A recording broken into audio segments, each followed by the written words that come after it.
What's going on, everybody? B-Sky here with GOD. And on today's show, we're going over the waiver wire. Week 4 is over. We turn ahead to Week 5. We just had a Monday night matchup doubleheader. Two dominant teams beating subpar teams. Yeah. And the Patriots are not a subpar team, but yeah, no Cam Newton. Yeah. That hurt him definitely. You saw it. Flip side, Atlanta Falcons decimated with injuries, both sides of the ball. So It's crazy. it shows. So anyway, we'll get into the waiver wire. Not much happening this week on the waivers that's going to help you out long term, but there obviously are some options. So keep it locked and loaded right here at the First Four Downs. Yeah. Drop the logo.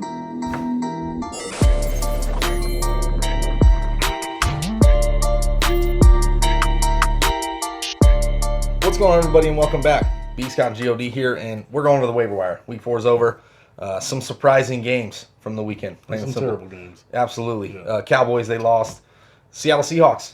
I think it really shows the Miami Dolphins defense is a little better than advertised, but Seahawks still got it done, obviously. And tonight's game, we figured the Chiefs are going to win without Cam Newton. They didn't really have a chance on that offense for the Patriots, even though they always play them tough. And the Falcons. I don't know what's going to happen. I really don't. They're decimated with injuries. Julio Jones left the game hurt. Yeah, you got your top two passing options really hurting and re-aggravating injuries and also making new injuries from not, sitting out. So who knows what the offense is going to look like. But we're a quarter way through the 2020 NFL season. COVID has hit a lot of teams. So, we got to get you geared up and get ready for these bye weeks coming in. Now, you think about the stashes that you've been trying to hold on to so long. It's time to cut the fat and get a lot of these players that have good target share and good snap share. You know what I mean? And that's what we're going to do. We're going to plug you a little bit. Yeah, absolutely. So, before we get into today's content, don't forget, like the video, subscribe, hit the thumb, the bell, all that good stuff. Yeah. Let us know how we're doing. Comment. It doesn't even matter. Whatever you want to say. So, there were some big injuries. Before we get to the waiver wire, Austin Eckler. Huge injury. Out 4 to 6 weeks possibly. If you didn't get Josh Kelly early on in your waiver wire, sorry for you, but, I think Justin Jackson's an option. We'll talk about him a little bit later. Yeah. Same thing with Nick Chubb. Placed on IR, going to be missing 6 weeks.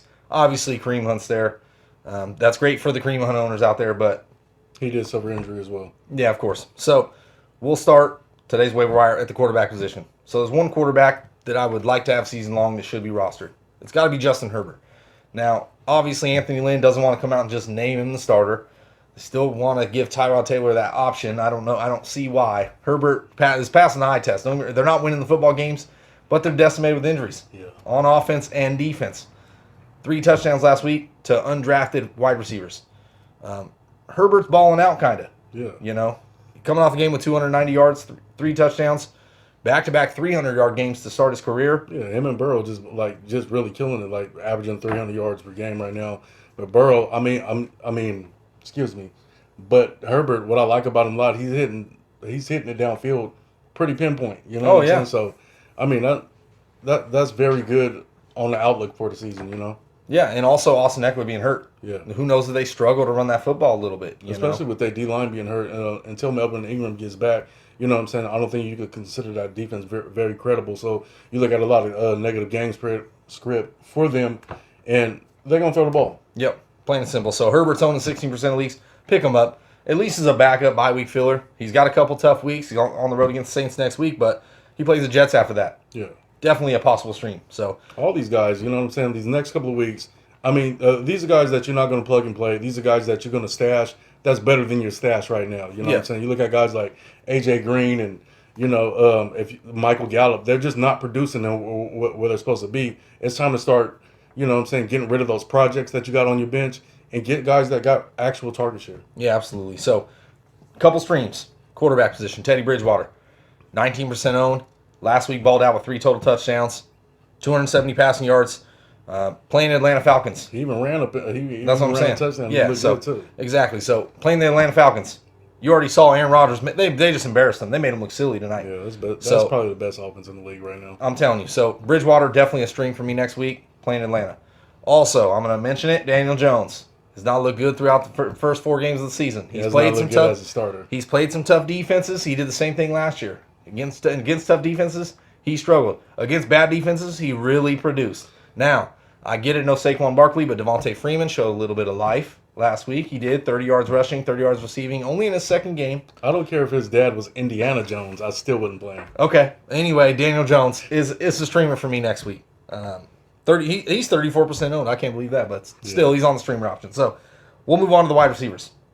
Like I said, this waiver video, there's not very much healthy options for you. Yeah. So T. Higgins Beast. should probably be owned in every league. Period. He's owned in 33% of leagues right now in Yahoo. 4 catches, 77 yards. He's out targeting AJ Green.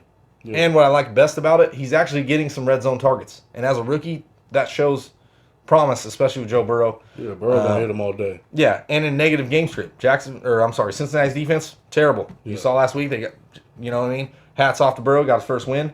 But first win and first time back-to-back weeks. So he is very trending up. And, this Clemson product, he's good. He was good. He was good in college. He probably should have been one of the top receivers taken. But, it is what it is. I mean, if I got a guy like, T.Y. Hilton on my team, I would probably be aching to get T. Higgins at least on my bench after the next 2 weeks. You know what I mean? Yeah, and of course. the time is to go grab him right now. Yeah. So, next receiver, we're going to talk about Scotty Miller, owning 16% of leagues. Back-to-back games, 80 yards receiving. He had a touchdown this week, touchdown 3 weeks ago. But you saw Mike Evans hurt, ankle injury. Yeah. They're on a short week, playing the Chicago Bears. Brady might need Scotty Miller, period. Yeah. And Chris Godwin is more than likely already ruled out. Didn't practice all last week. They're saying they might even just give him the extra week off just because they're playing on a short week. Yeah, we starting to look at it like an old Patriots offense. I think Tom Brady really thinks that's Wes Welker out there. Right? So, Scotty Miller, a huge guy for me to pick up. Next wide receiver, Tim Patrick on the Denver Broncos. I always liked him. I mean, before they even got heavy with, Drew Lock and everything like that, I like Tim Patrick. I don't know why he was ever benched. Cortland Sutton did emerge last year, and I understand that. But Tim Patrick is the truth, man. Yeah, so if you look at the offense of the Denver Broncos, Noah Fant, it looks like he possibly could miss some time with that ankle injury. Jerry Jeudy, he's playing outstanding, don't get me wrong, making some big plays, but he's not seeing the large target share. Yeah, he's still a rook. Exactly. So Patrick is coming off of a pretty solid day, over 100 yards on 7 targets. So that tells me that he's got some options. Denver Broncos, they got to throw the ball, period, to somebody at some point. So he's an option if you know what I mean. If you got an empty spot on your roster, you need a wide receiver with some wide receiver depth. Yeah. So we'll move to the running backs. There's one that I really like this week. Obviously, it's Justin Jackson. So Austin Eckler's out. If you didn't get Josh Kelly, Justin Jackson is a guy coming into the season that they already kind of had pegged as the backup. Now, Josh Kelly, you could say outperformed him, but Justin Jackson missed early time with that quad injury.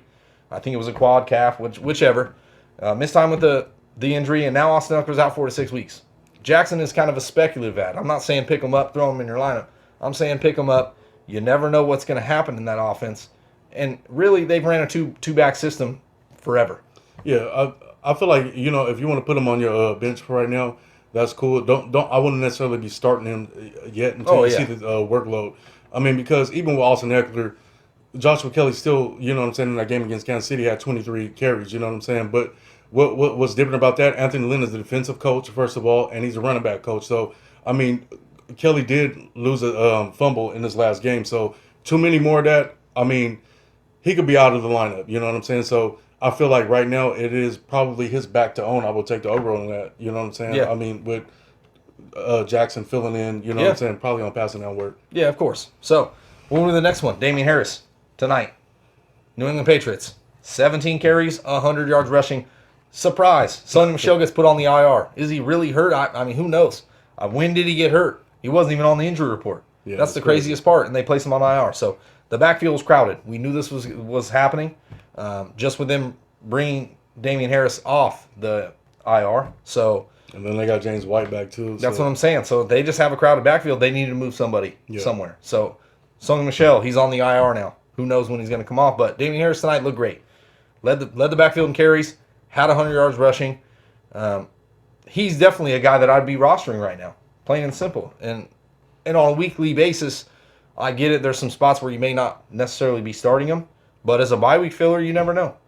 I just don't know if he'll ever get a whole role. I mean, just like you said, the backfield is crowded. They love Burkhead. They love them some James White in that offense. And you think about Cam Newton being out possibly the next game too. So, you know what I mean? That pass catching back with James White, you think about negative game script, they're going to be right there fitting that kind of bill. So I really feel like, you know, again, put Harris on your bench. You know what I mean? Yeah.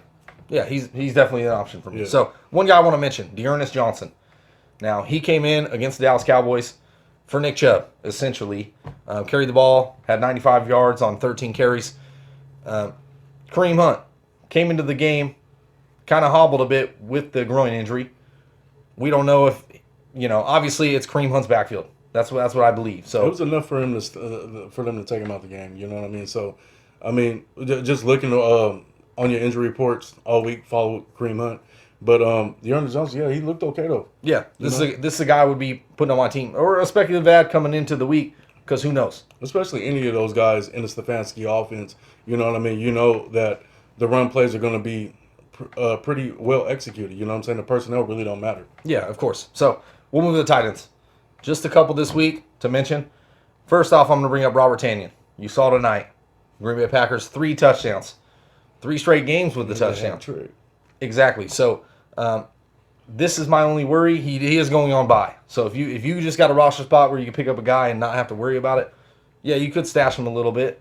I do worry that once Devontae Adams comes back, his production goes down a little bit, but he could still be a viable option. Very viable, given that Lazard is going to be out, potentially through the whole season. So you know what I mean. His touchdown targets should be there. The red zone targets. You know what I mean. They should be there. They like him a lot. Honestly, he don't really look bad on the field. So just another weapon for Aaron Rodgers in that offense with that offensive line. Man, they dynamite. So anybody that's catching the ball over there right now, I'm going to grab. Yeah, of course. 29% owned Yahoo leagues. Yeah. Scoop them up. So last person I want to talk about, another tight end.